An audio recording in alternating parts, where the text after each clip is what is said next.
Hi there, this is Maru And Tatiana.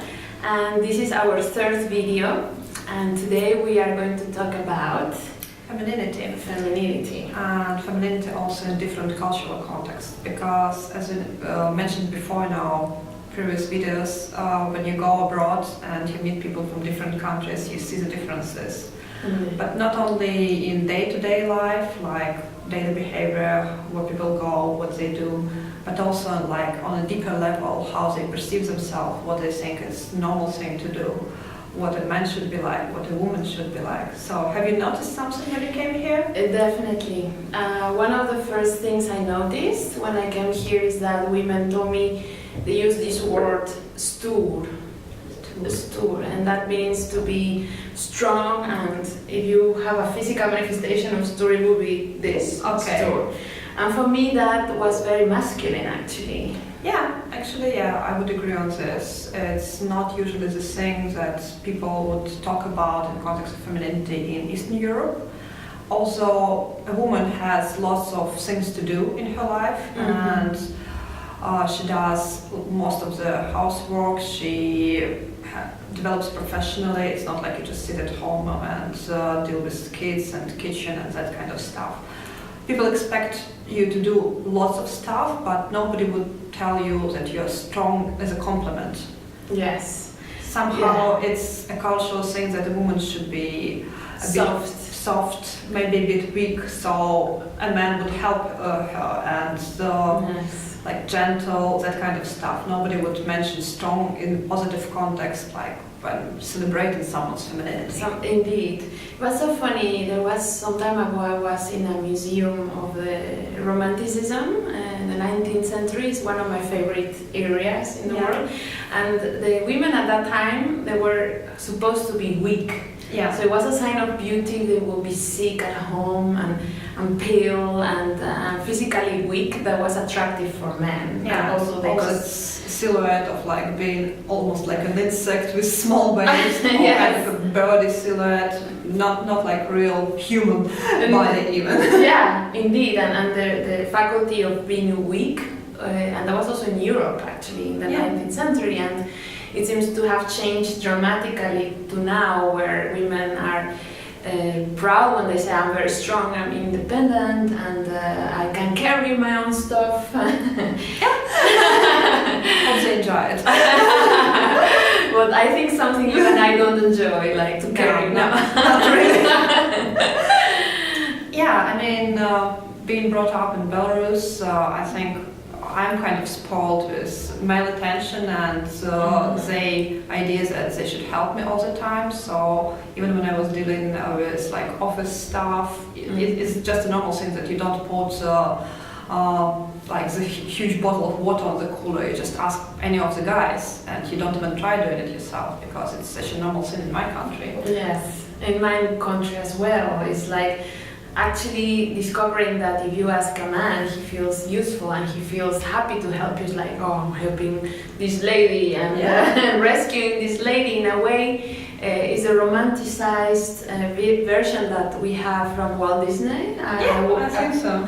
I grew up with Walt Disney movies, and you always see the woman being rescued by the man, and unfortunately now it's changing and the roles are getting more blurry.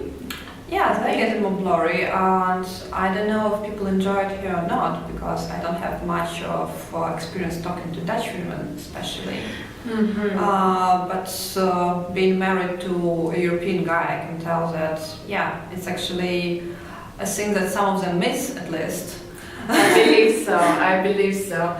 Well, my experience with the Dutch ladies is that they, for example, you have this scene that was one of the cultural shocks I had. If a man offers help, for example, they come out of the supermarket and they have these heavy bags, and then a man offers to help, they will refuse that help. They will say, no, because I can do it. So they are proud carrying it themselves. And for me that was a cultural shock, because first of all, when somebody offers genuine help, to say no, that was already a bit rude in my experience from being a Mexican. And second of all, to deprive the man for this pleasure of helping you. I mean, it's not, for me, nothing related of you being weak or not. Yeah, that's true, and I don't know if it's like a common problem or not, but yesterday I watched a movie. It's called Enough Said, if I remember it right. And the main character is the woman who works as a masseur, and she's carrying around this table for massages. Okay. And she was complaining to her friend, I'm carrying this table and it's heavy, and when I go to one of the houses, it's like a young guy I'm massaging. Mm-hmm. He never helps me, even though it's like lots of stairs I need to climb with this table. Okay. And actually it was another character, like the husband of her friend, asking her like, did you even ask him? And she and her friend agreed on this thing like, why should I even ask? Isn't it a normal thing to do?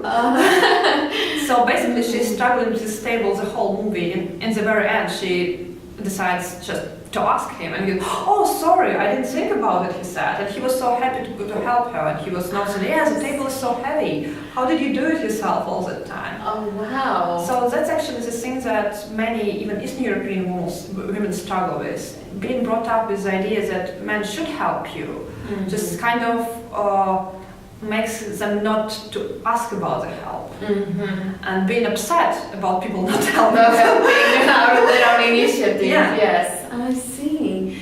Yeah, that's very interesting, because before it was normal that a man would run and offer help, but now maybe because women are refusing that help, that now they are not doing it automatically.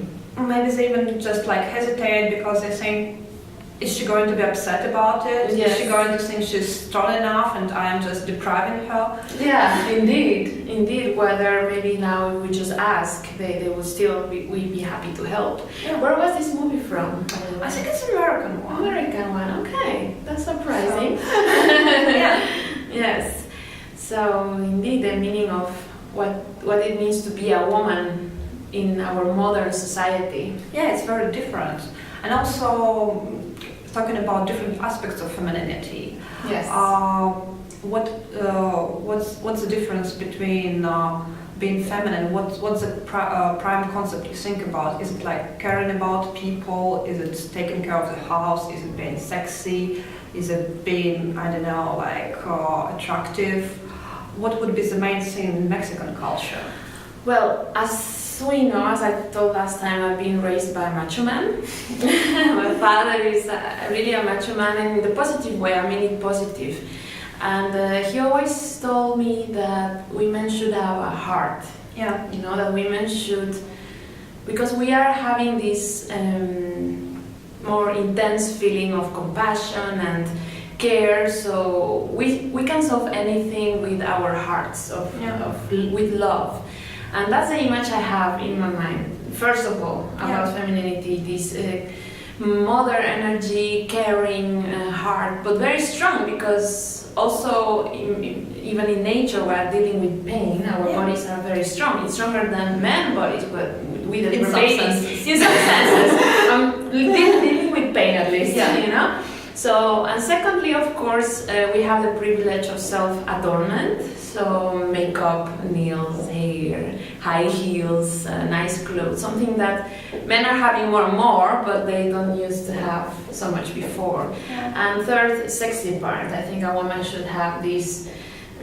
We all have this natural beauty. I feel sometimes like women were exotic birds, paradise birds, and we mentioned century concepts. So that's for me. Yeah. What about you? What's your concept? I think having a heart and being like compassionate is a very important thing.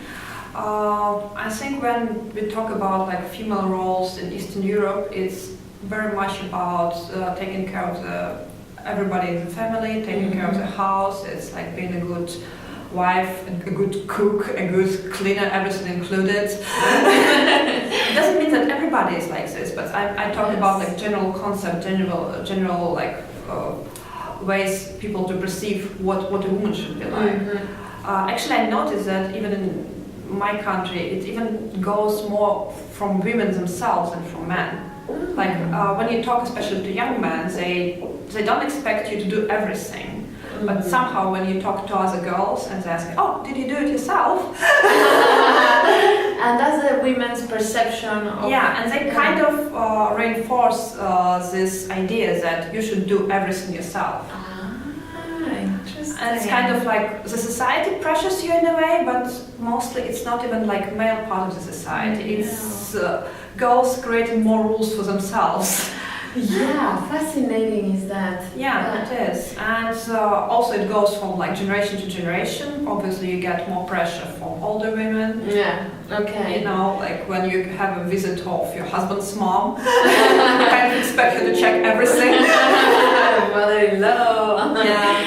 Yes, I see. No, indeed, and it makes me think in Mexico about the macho culture. They always say it starts with the women.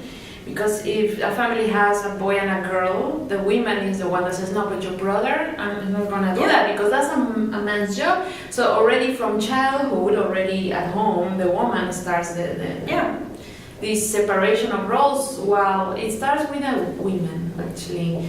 It does. Yeah, sometimes it's funny to see that they complain about it or we don't want it, but still we promote it at home. So whether each extent is our responsibility as women to deal with it and figure out what's better for us.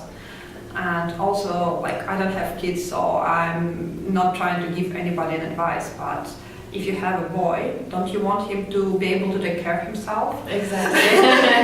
If he lives on his own, shouldn't he know how to clean stuff, how to cook himself? Yes. It's vital. Yeah, it's vital, indeed. But I think society is going towards that direction. I see it all around me, more and more men are really self-sufficient. The thing that I feel we are missing is this polarity between men and women. Because I see it always as our rituals, like the yin and the yang. The very feminine and the very masculine. And I feel, well, maybe it's just my feeling, that we are losing that polarity, that men are becoming more women energized and women more masculine, so it's not that contrast anymore. It's actually, I think everything is about the balance anyway. Yes. The other day I was reading an article in Psychology Today, I think it was, and the woman, I believe she was either Western European or American, was talking about her experience of going to training in China, and she was so surprised that Chinese women who looked for her so female and so not business-like, like all the female clothing and all the female looks and the way they behaved. She didn't expect them to be that successful, but she figured out, they're deputy directors, top management, and all that kind of stuff. She was kind of surprised that in China, which was perceived as not such a modern country in the way they do their policy, actually appreciates female leadership and doesn't judge them on the way they look or the way they behave, only on the way how smart they are, how good they perform.